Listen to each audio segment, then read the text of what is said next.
કેમ છો વિદ્યાર્થી મિત્રો? હું છું મયુર લિંબાચિયા અને તમે જોઈ રહ્યા છો ફિઝિક્સ બાય મયુર લિંબાચિયા. તો ચલો વિદ્યાર્થી મિત્રો શરૂ કરીએ આજનો આ વિડિયો લેક્ચર, જેમાં ધોરણ 11 સાયન્સ પ્રકરણ નંબર 13 દોલનોમાં સ્વાધ્યાયના દાખલા નંબર 13.3 અને 13.4 ને સોલ્વ કરીશું.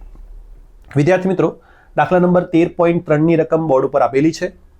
એકવાર રકમને સમજી અને આપણને શું માહિતી આપી છે એના દ્વારા દાખલાને સોલ્વ કરવાનો પ્રયત્ન કરીએ. તો વિદ્યાર્થી મિત્રો, આપણને કહે છે આકૃતિએ કણની રેખીય ગતિ માટે x વિરુદ્ધ t નો આલેખ દર્શાવે છે. તો વિદ્યાર્થી મિત્રો, સ્થાન વિરુદ્ધ સમયનો આલેખ આ બધી જ આકૃતિઓ દર્શાવે છે. તમે ચેક કરી શકો છો, સ્થાન વિરુદ્ધ સમય છે, અહીંયા પણ સ્થાન વિરુદ્ધ સમય છે અને અહીંયા પણ સ્થાન વિરુદ્ધ સમય છે. આગળ શું કહે છે? કયા આલેખો આવર્ત ગતિ દર્શાવે છે? આમાંથી આપણે નક્કી કરવાનું છે કે કયો આલેખ આવર્ત ગતિ દર્શાવે છે અને કયો નથી દર્શાવતો. અને જો આલેખ આવર્ત ગતિ દર્શાવતો હોય તો એનો આવર્તકાળ t આપણે શોધવાનો રહેશે. તો વિદ્યાર્થી મિત્રો, સૌથી પહેલી આકૃતિને ચેક કરીએ. વિદ્યાર્થી મિત્રો, આવર્ત ગતિની વ્યાખ્યા ઉપરથી આપણે નક્કી કરી શકીએ કે આ આલેખ આવર્ત ગતિ દર્શાવે છે કે નહીં. આવર્ત ગતિની વ્યાખ્યા શું છે? જ્યારે કોઈ પદાર્થ એક નિશ્ચિત પથ પર નિશ્ચિત સમયમાં જો પોતાની ગતિનું પુનરાવર્તન કરતો હોય તો પદાર્થની આવી ગતિને આવર્ત ગતિ કહેવામાં આવે છે. તો વિદ્યાર્થી મિત્રો, અહીંયા આપણે પહેલા ગ્રાફને જોઈશું તો સમય જેમ જેમ વધતો જાય છે એમ સ્થાન બદલતું જાય છે, પણ સ્થાનનું પુનરાવર્તન મતલબ ગતિનું પુનરાવર્તન અહીંયા થતું નથી. આ એક લિનિયર ગ્રાફ છે જે આવી રીતે વધતો જશે, એમાં કોઈ પુનરાવર્તન નથી. તો આપણે કહી શકીએ કે આ ગ્રાફ એ આવર્ત ગતિ દર્શાવતો નથી.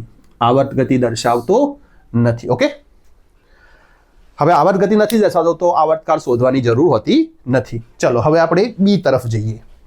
તમે બીમાં ક્લિયરલી જોઈ શકો છો વિદ્યાર્થી મિત્રો કે અહીંયા જુઓ, અહીંયાથી આપણે આ એક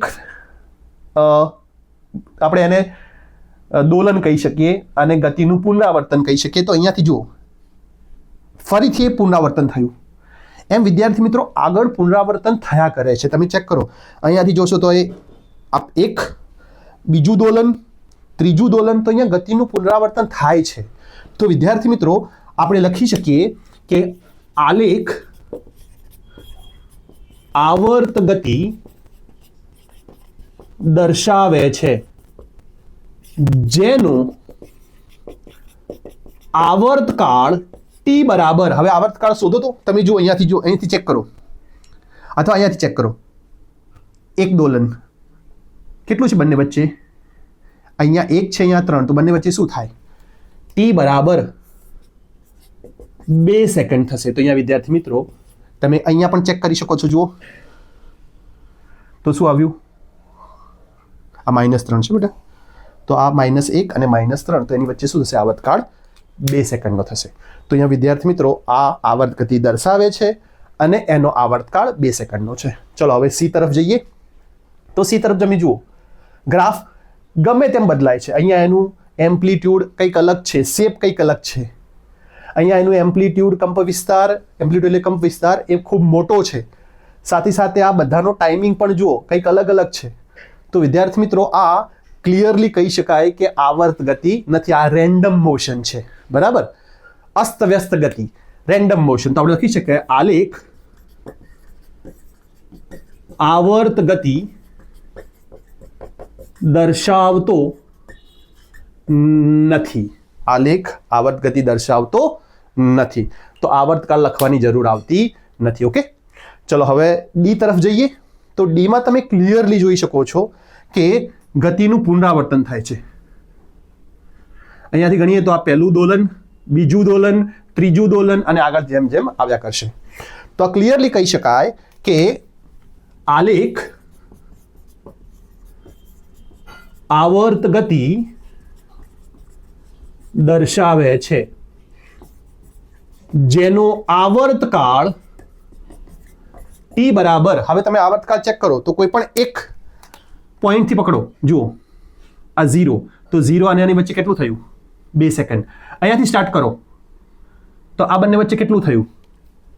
આ બંને વચ્ચે થયું વિદ્યાર્થી મિત્રો t બરાબર 2 સેકન્ડ.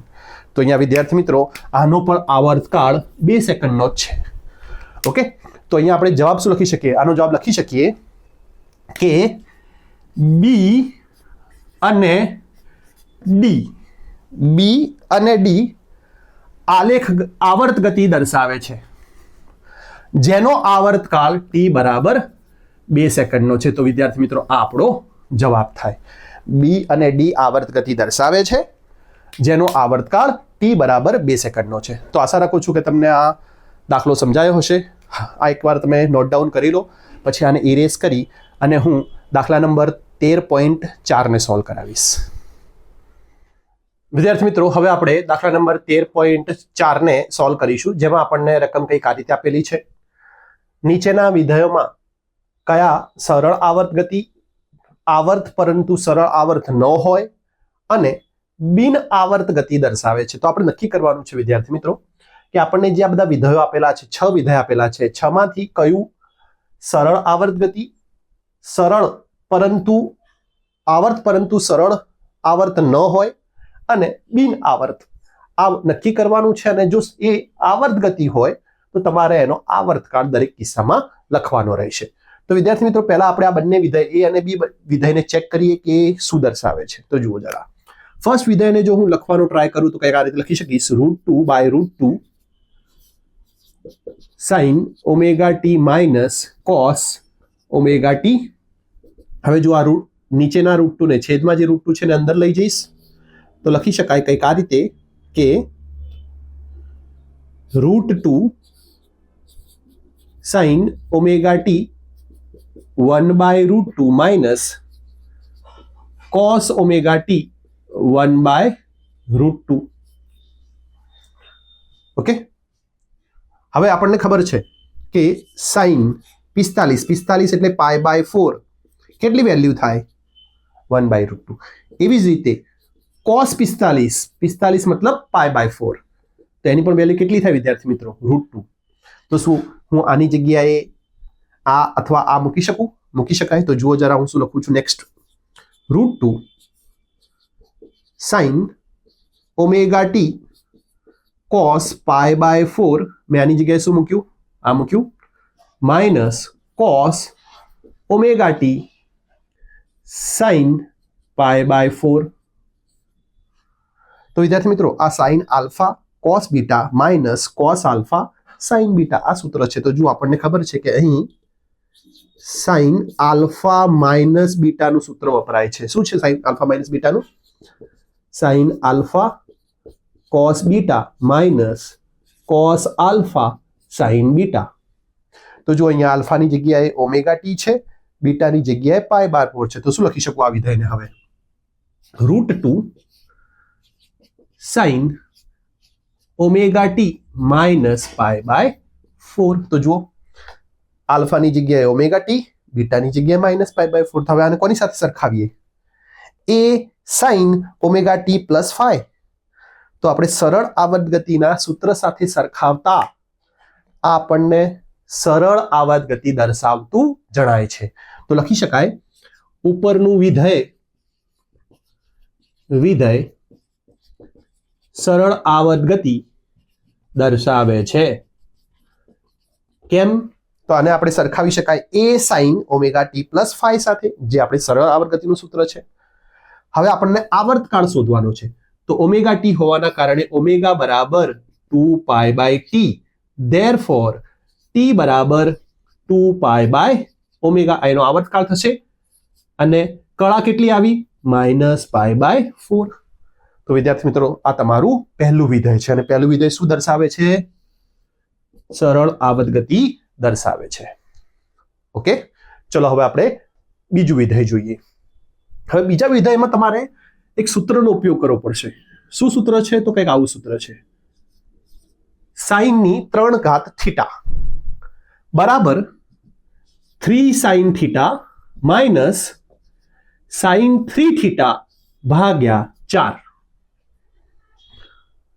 બરાબર, અહીંયા થીટાની જગ્યાએ આપણા કેસમાં ઓમેગા ટી આપ્યું છે. તો હું લખી શકું બરાબર sin ક્યુબ ઓમેગા ટી, અથવા આને ધેરફોર આની જગ્યાએ લખું તો શું લખાય?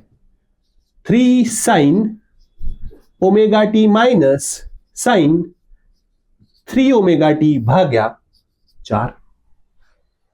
ઓકે, હવે વિદ્યાર્થી મિત્રો આને હું આવી રીતે લખું, જરા જોજો. બરાબર 3/4 sign omega t minus sine 3 omega T. તો વિદ્યાર્થી મિત્રો આ જે વિધેય છે એ આવર્ત ગતિ દર્શાવે છે, એ આવર્ત વિધેય છે.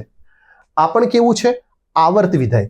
પણ જ્યારે બંને આવર્ત વિધેયોનું જો સંયોજન થાય તો આપણે એવું કહી શકીએ કે સરળ આવર્ત ગતિ દર્શાવે નહીં. અથવા આપણે એવું પણ કહી શકીએ કે જો આ વિધેય સરળ આવર્ત ગતિ દર્શાવતું હોય એકલું, sine omega T, sine 3 omega T જો સરળ આવર્ત ગતિ દર્શાવતું હોય તો એનું જે સંયોજન sine omega t minus sine 3 omega t એ સરળ આવર્ત ગતિ દર્શાવે નહીં. ઓકે, તો શું લખાય? જુઓ, આવું કંઈક લખાય. આપેલ વિધેયમાં સાઇન ઓમેગા ટી અને સાઇન 3 ઓમેગા ટી એ સ્વતંત્ર રીતે સરળ આવર્ત ગતિ દર્શાવે, પરંતુ તેનું સંયોજન સરળ આવર્ત ગતિ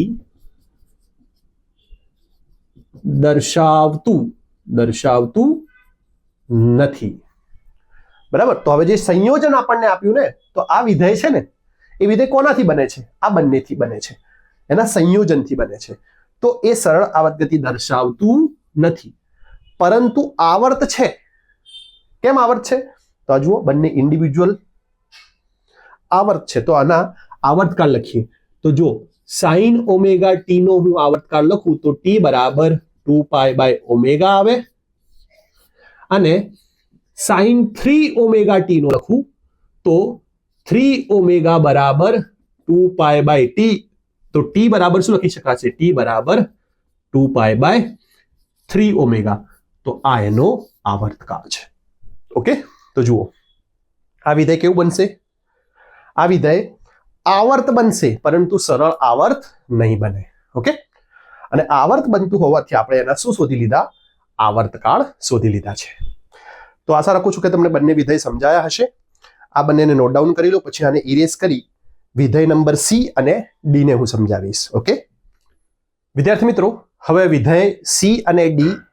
સી તમને કંઈક આપેલું છે 3 cos π/4 માઇનસ 2 ઓમેગા ટી. તો જુઓ, આને હું કંઈક આ રીતે લખું તો ચાલી જાય. જરા જુઓ, 3 cos minus 2 omega t minus π/4. હવે શું કર્યું વિદ્યાર્થી મિત્રો? મેં ફક્ત ચિહ્ન બદલ્યા. જુઓ, જે માઇનસ હતું એ પ્લસ કર્યું અને જે પ્લસ હતું એ માઇનસ કર્યું. તો મારે આગળ શું મૂકવું પડે? ચિહ્ન મૂકવું પડે, મતલબ ચિહ્ન બદલવું પડે. તો મેં અહીંયા માઇનસ ચિહ્નને કોમન કાઢ્યું, એવું બોલો તો પણ ચાલે. તો હવે આપણે લખી શકીએ પરંતુ cos માઇનસ થીટા બરાબર શું હોય વિદ્યાર્થી મિત્રો? cos theta. તો આ જુઓ, cos આને આપણે થીટા માનીએ તો શું લખી શકાય? cos minus theta. તો cos માઇનસ થીટા ને આપણે શું કરી શકીએ? cos થીટા લખી શકીએ. તો જુઓ, આને આવી રીતે લખી શકું, જરા જુઓ. Therefore 3 cos 2 omega t minus π/4. જ્યાં cos માઇનસ થીટા હતું એની જગ્યાએ મેં શું લખી દીધું?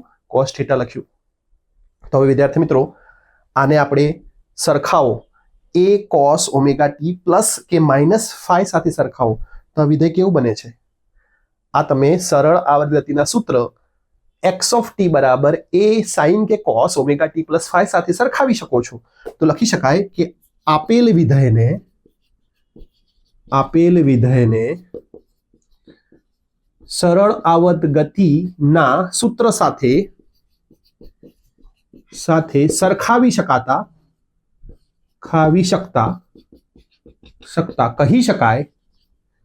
કહી શકાય કે વિધેય સરળ આવર્ત ગતિ દર્શાવે છે. શું દર્શાવે છે? સરળ આવર્ત ગતિ દર્શાવે છે. અને જો સરળ ગતિ દર્શાવતું હોય તો આવર્તકાળ કેટલો? તો વિદ્યાર્થી મિત્રો અહીંયાથી આવર્તકાળ મળે તો ઓમેગા 2 ઓમેગા બરાબર 2 પાઈ બાય ટી. તો વિદ્યાર્થી મિત્રો ટી બરાબર શું થાય? આને અહીંયા લાવો, 2 પાઈ બાય 2 ઓમેગા. 2 2 નીકળી જશે તો વિદ્યાર્થી મિત્રો શું આવે? Pi by omega. તો તમારો આવર્તકાળ આવશે પાઈ બાય ઓમેગા. તો આ વિધેય આપણને સરળ આવર્ત ગતિ દર્શાવતું જોવા મળે છે. ઓકે, બસ આ રીતનું આમાં કરવાનું હતું. હવે આપણે આ વિધેયને જોઈએ, વિધેય નંબર ડી. તો જુઓ, તમને આ વિધેય 3 અલગ અલગ વિધેયોનો સરવાળો છે. તો આપણે આગળ બીજા વિધેયમાં જોયું, વિધેય નંબર બી માં જોયું કે sin ઓમેગા ટી અને sin 3 ઓમેગા ટી અલગ અલગ તો સરળ આવર્ત ગતિ દર્શાવતા હતા, પરંતુ જ્યારે સંયોજન થાય ત્યારે એ સરળ આવર્ત ગતિ દર્શાવતું નહોતું. આવર્ત ગતિ જરૂર દર્શાવશે સ્વતંત્ર હોવાના કારણે, પણ અહીંયા પણ સેમ વસ્તુ છે. જુઓ, cos omega T, cos 3 omega T અને cos 5 ઓમેગા ટી સ્વતંત્ર રીતે સરળ આવર્ત ગતિ દર્શાવી શકે અને આવર્ત ગતિ પણ દર્શાવી શકે, પરંતુ જ્યારે સંયોજન થાય ત્યારે એ સરળ આવર્ત ગતિ દર્શાવતું નથી. તો લખી શકું છું, આ વિધેયમાં અથવા આપેલ વિધેયમાં cos omega T, cos 3 omega T અને cos 5 ઓમેગા ટી સ્વતંત્ર રીતે સરળ આવર્ત ગતિ દર્શાવે, પરંતુ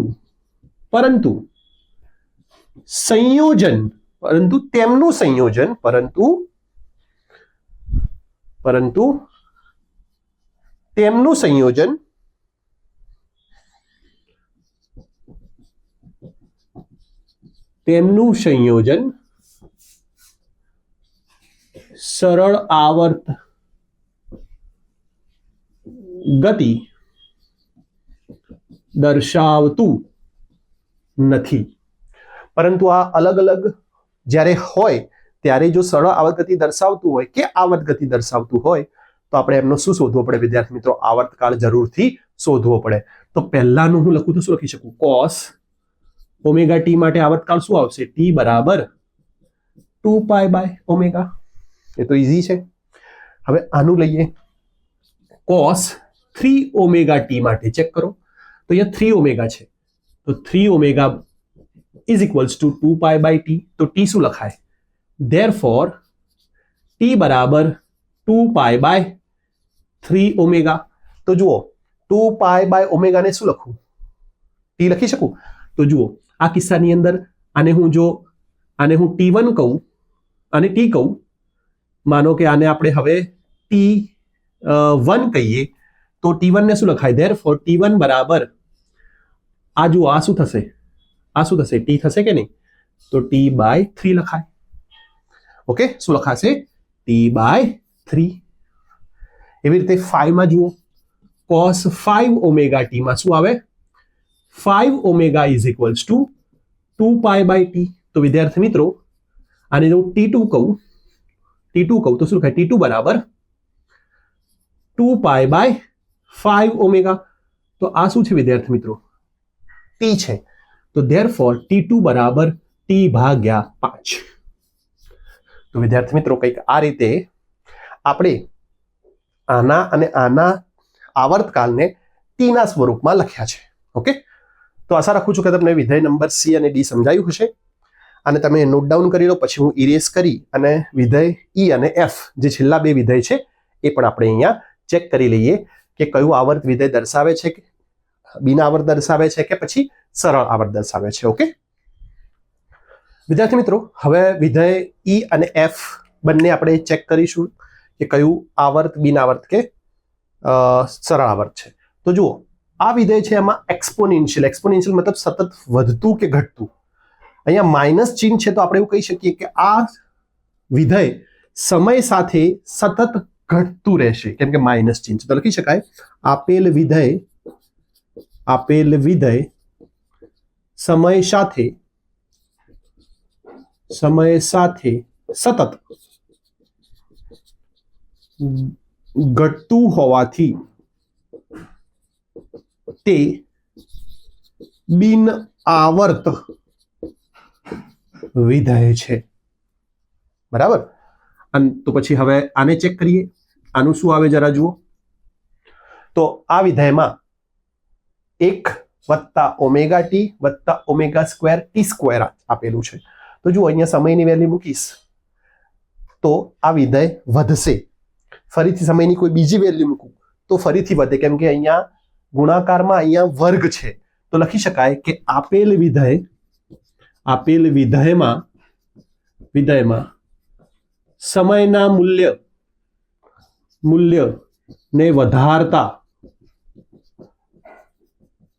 આખા વિધેયનું